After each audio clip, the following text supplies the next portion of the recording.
brings you Meet the Press, the prize-winning interview program produced by Lawrence C. Spivak. Four of America's top news reporters are ready for this unrehearsed news conference. Here's the moderator of Meet the Press, Lawrence Spivak. Welcome once again to Meet the Press. Our guest today is Dr. Kwame Nkrumah of Ghana, the newest independent African state. Dr. Nkrumah has come to this country at the invitation of President Eisenhower. Dr. Nkrumah was born in Ghana, but received much of his adult education in the United States. For 10 years, he was at Lincoln University and the University of Pennsylvania, first as a student and then as a teacher.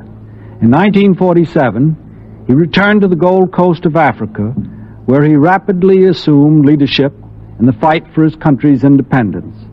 On March 6, 1957, Ghana became an independent nation, a member of the British Commonwealth, and Dr. Nkrumah was chosen Ghana's first Prime Minister.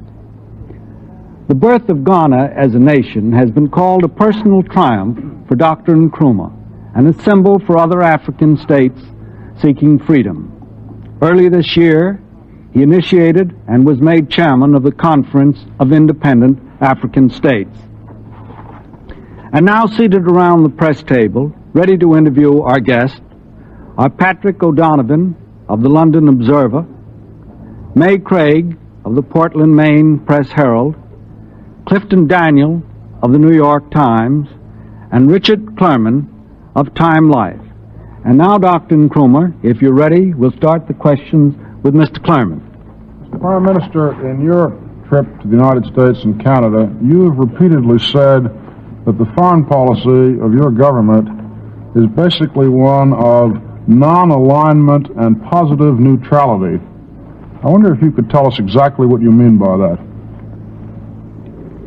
When I refer to this position as that of non-alignment and positive neutralism, all what we mean is that we have to watch out how we align ourselves with any particular group. But that does not mean a sort of negative neutralism, or rather the suspension of any judgment. If any position were to arise, I think we can take the view which we think is the right view to take. Well, we frequently have situations in the world now where the East and West, in some cases, the Russians and the Americans are on opposite sides of an issue. Could you say, in terms of this foreign policy that you've just described, where, in such a situation, your government would place its loyalties? Yes, where we think our interests lie. Well, let me be a little more specific. Yeah. We have a situation that is very much in the news now in Lebanon. Where does your interest lie in Lebanon? At the moment, I think that's why our non-alignment comes in. In the case of Lebanon, it's really non-alignment. We don't want to get into what is now happening there. And I think I've given out my own view on the matter. Mr. Daniel. Mr. Prime Minister, let's turn a moment from your foreign policy to ours in the United States. We've talked about the Lebanon. You may be uniquely equipped to give us some advice on this subject and others. You were educated in the United States. Your country belongs to the British Commonwealth. And you are certainly one of the outstanding leaders of African nationalism. Perhaps you can give us some advice about our approach to these emerging new countries in Africa and Asia. Specifically, back to the Lebanon, would you say that we were right, from our point of view, to have sent our troops to the Lebanon? I would not be in a position to say whether you are right or wrong.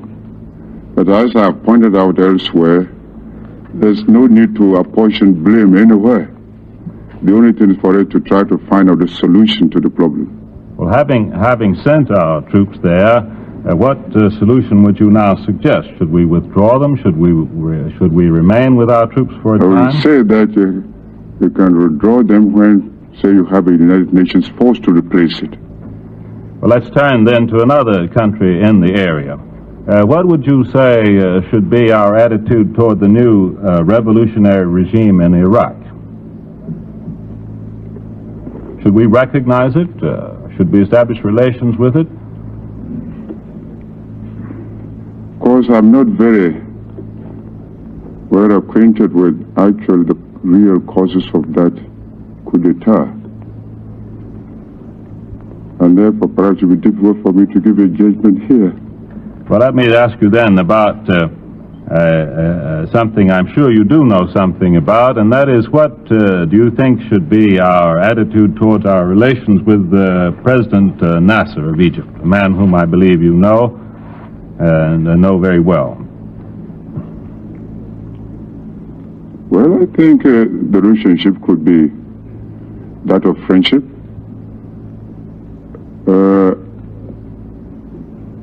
I remember discussing this very question with him. He pointed out that at a time when he needed help, he didn't get it.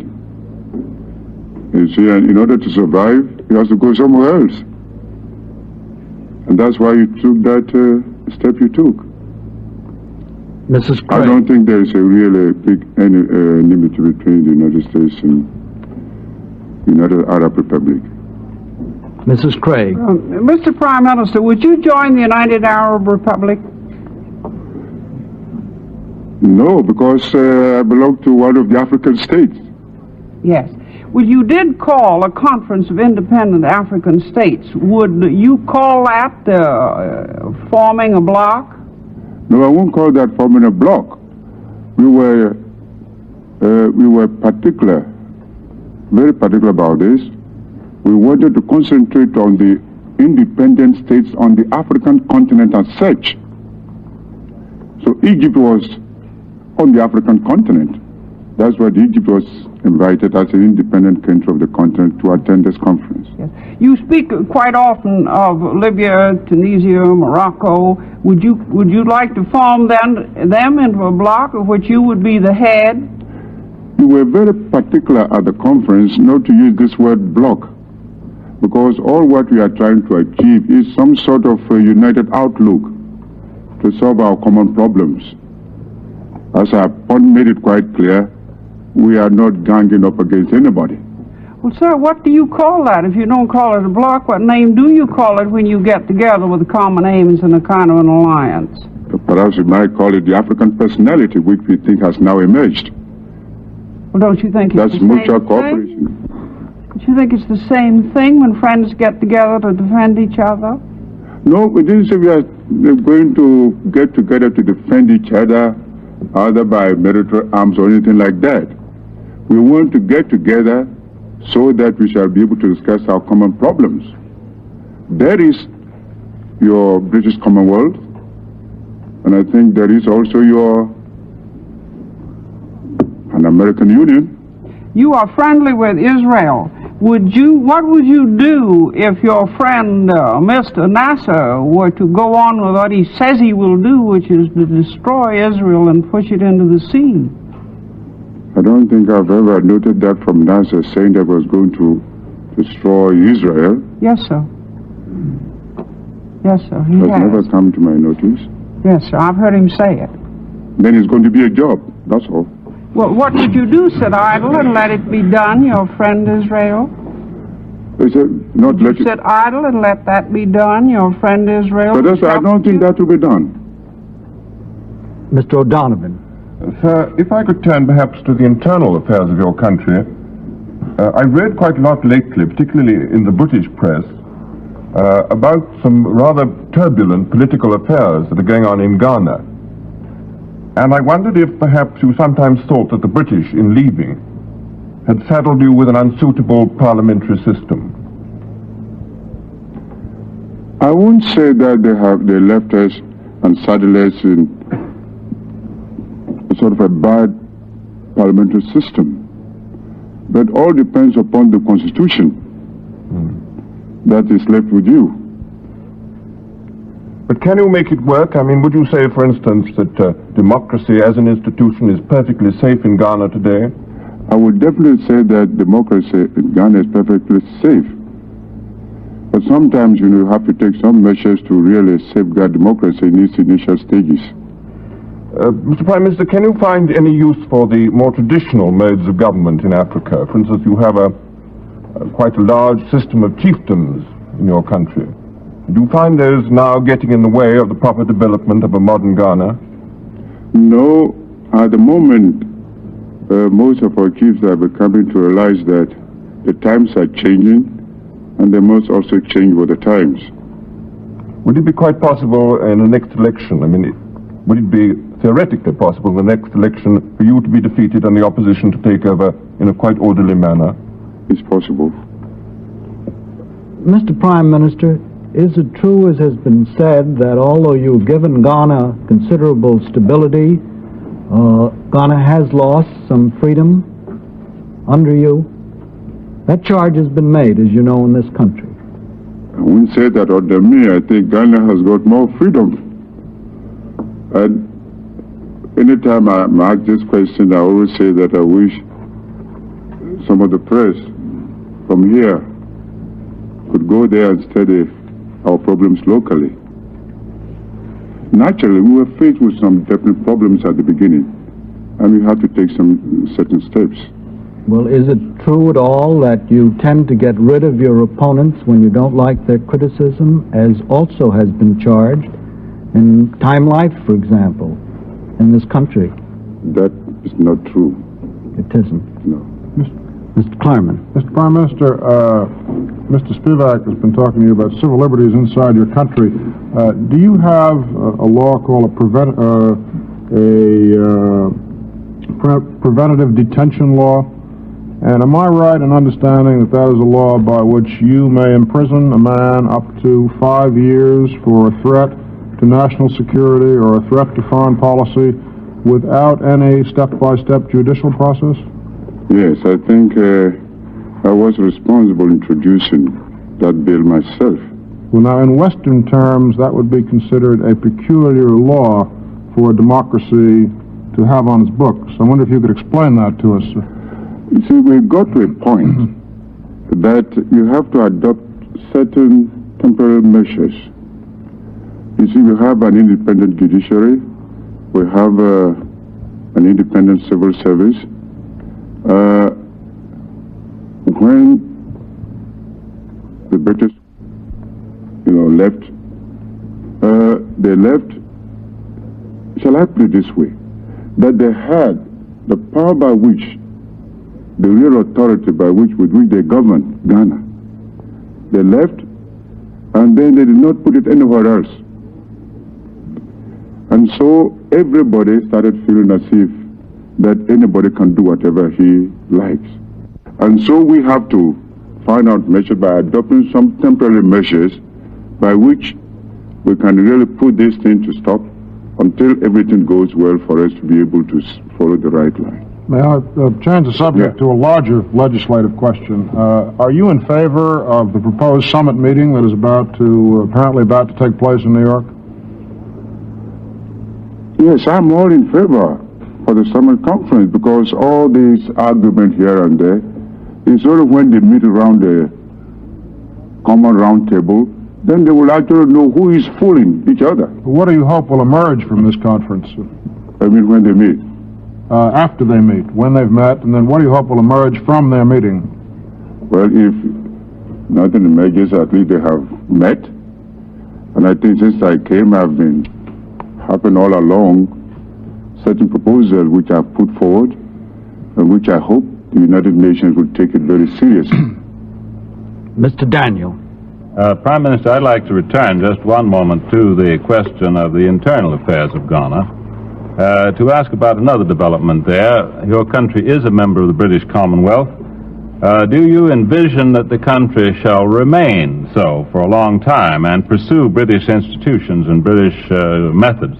The reason I ask the question is because since Ghana has become independent, we've seen what seem to be some signs of a breakaway from the British tradition.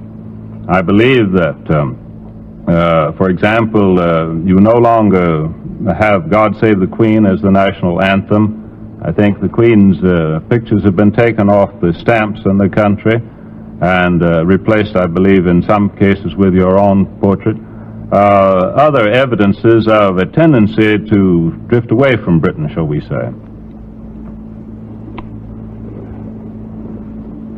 You see, we chose, according to our own free will, to remain within the Commonwealth.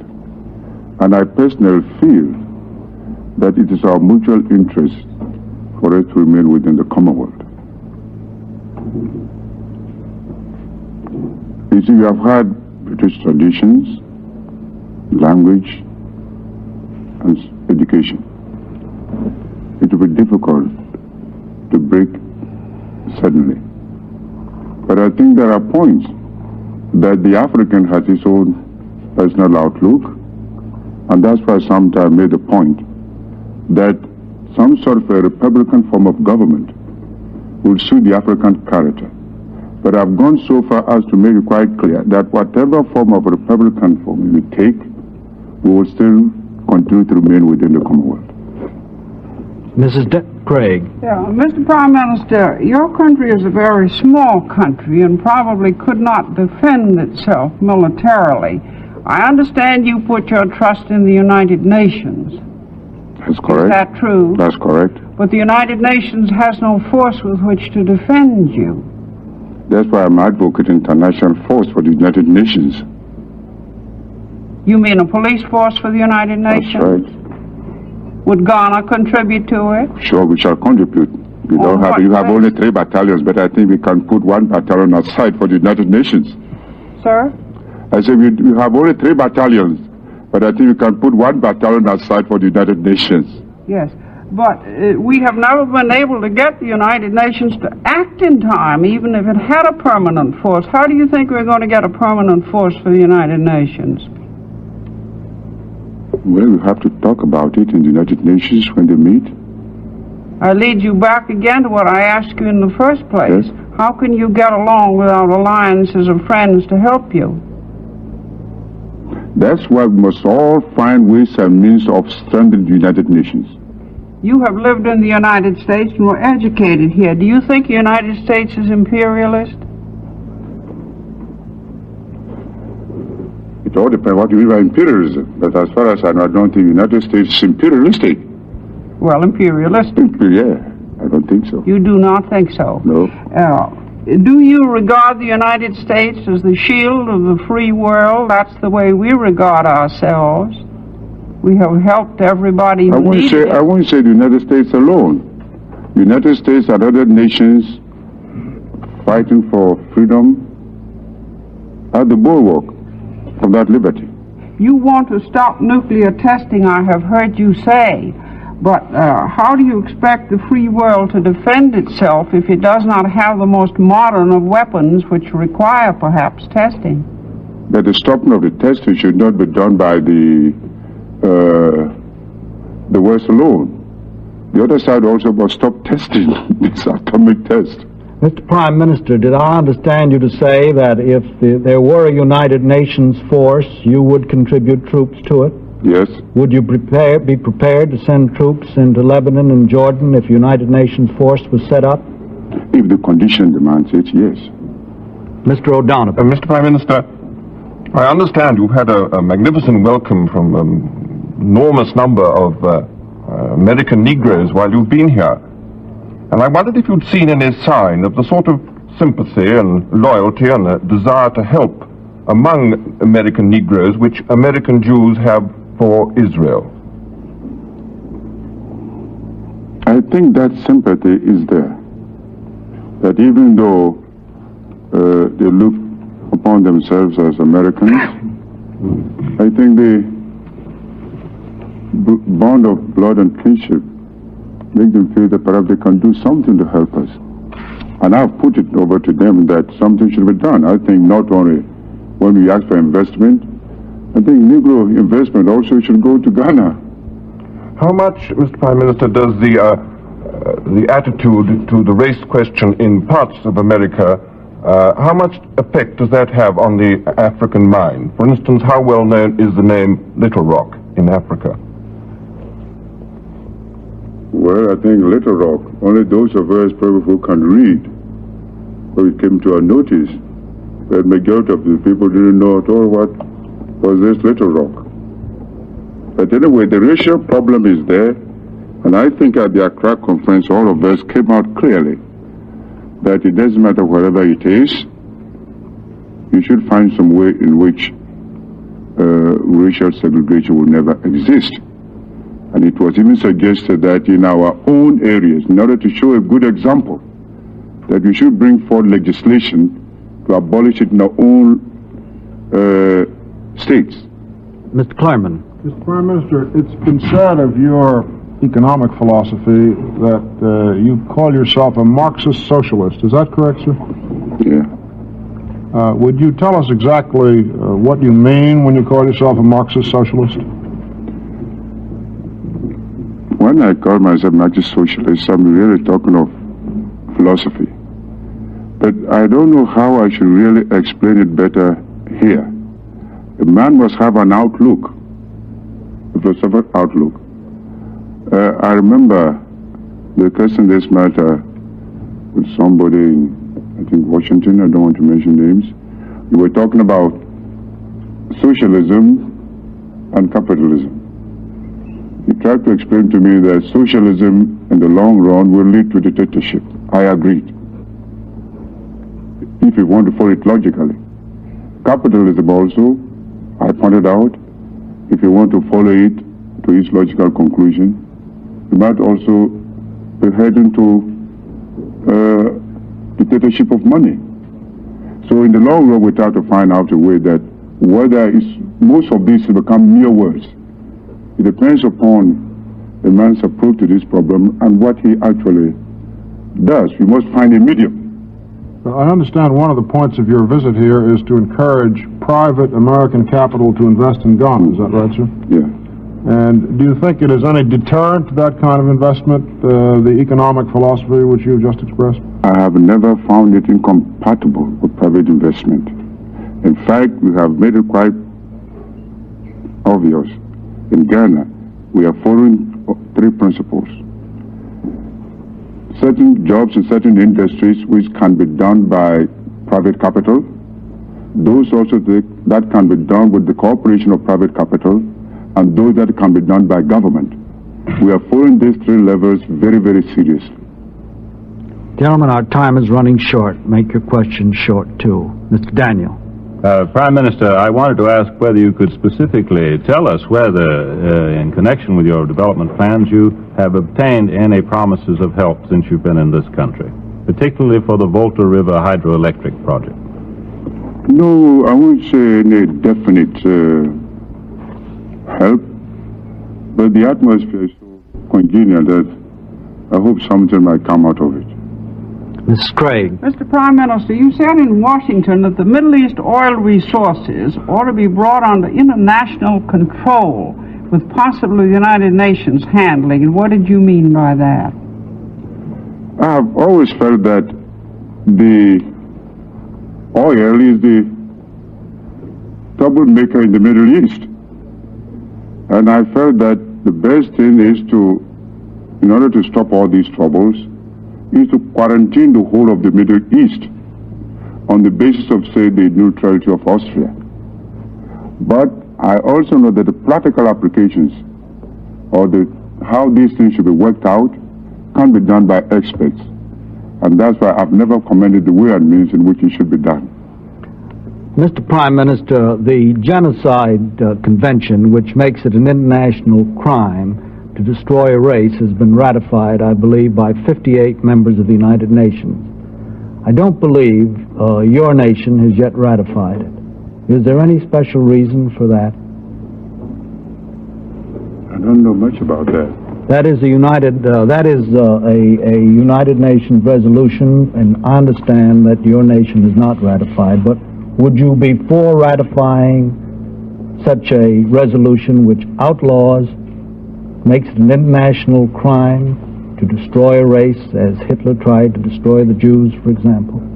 But I think the thing condemns itself. I think anybody should be against a thing like that. Yes, and yet your nation has not ratified it yet. Because remember, we are only 1 year old. It's now that some of these problems are coming before us. But you would be But personally, I'll be for it. Mr. O'Donovan. Mr. Prime Minister, when you come to work practically inside the United Nations, do you find yourself sympathizing most of the time with, say, the Indian delegation and working in with them in the Bandung powers? Of course, you see, we took part, the African states took part with the Bandung Conference. So naturally, in policy making on some real issues relating to Afro-Asian problems, I think we have to talk together. But what matters affecting Africa, I think, is for the 8 independent states to have their own objective outlook on the matter. Well, the arrival of all these new Asian states has made an enormous difference, both to international affairs and the United Nations. Do you think that in a few years' time, with yourself and perhaps with Nigeria and others, Africa can also bring something new? That is our purpose. Mr. Klerman. Mr. Prime Minister, you've often been called, as you undoubtedly are, the leader of African nationalism. Do you think that the African nationalism that you lead will coexist happily with Colonel Nasser's Arab nationalism, or will they come in conflict? I hope they do not come in conflict. Mr. Prime Mr. Minister, Daniel. there have, in fact, already been differences between yourself and Colonel Nasser in basic policy, haven't there? For example, in your relations with Israel, which was mentioned earlier, and also on this question of the Lebanon. You certainly don't quite agree with Colonel Nasser on the Lebanon. Is there a conflict and a rivalry there? There is no conflict. I have made the position quite clear on Israel, to Nasser. And I think he understood my position. You see, we follow these things only on principles, and that's what I've been dealing with him, even though he's a personal friend of mine. I'm sorry to interrupt you now, but I see our time is up, Mr. Prime Minister. Thank you very much for being with us. And now, here is our announcer. Goodbye for Prime Minister Kwame Nkrumah and Meet the Press.